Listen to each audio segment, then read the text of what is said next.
Praise the lord. ఈరోజు మీకోసం జపం గల దేవుని మాట ఇర్మియా గ్రంథము 1వ అధ్యాయము 5వ వచనము.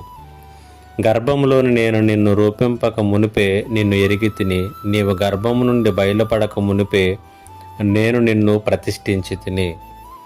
దేవుని పిల్లలమ్మగా మనము మన యొక్క జీవితములలో నిశ్చింతగా నిర్భయముగా భవిష్యత్తును గురించినటువంటి చింతలు కానీ, ప్రస్తుతాన్ని గురించినటువంటి ఆందోళనలు కానీ ఏమీ లేకుండా సాగిపోవుటకు ఒక నిశ్చయమైనటువంటి వాగ్దానమును, ఒక నిశ్చయమైనటువంటి మాటను దేవుడైనటువంటి యెహోవా తెలియచేస్తూ ఉన్నాడు.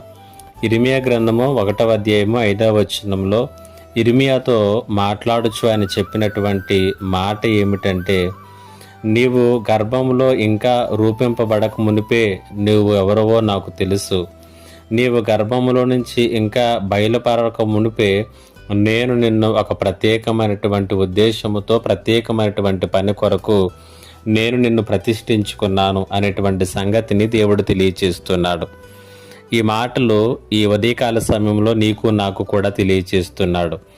మనము ఇంకా గర్భంలో ఒక రూపాన్ని పొందుకొనక మునిపే దేవుడికి మనం ఎవరమో తెలుసు.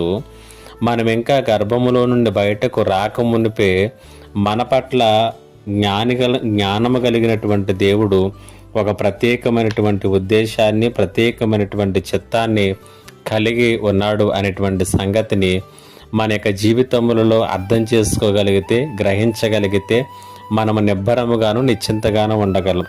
సర్వజ్ఞాని అయినటువంటి దేవునికి మన జీవితములు తెలుసు, మన జీవిత దినములు తెలుసు. ఈ జీవితములకు ఒక ఉద్దేశాన్ని, ఒక అర్థాన్ని ఇవ్వగలిగినటువంటి సర్వశక్తిమంతుడైనటువంటి దేవుని యొక్క చిత్తాన్ని ఎరిగి ఆ చిత్తములో మన జీవితములను కట్టుకుందాం. దేవుడి మాటల చేత మిమ్ములను బలపరచునుగాక. ఆమేన్. ప్రార్థన. మా గొప్ప దేవుడైన తండ్రి, మీకు వందనాలు. ఈ మాటల చేత ప్రతి ఒక్కరిని బలపరచమని యేసు నామములో అడిగి వేడుకొనుచున్నాను తండ్రి. ఆమేన్.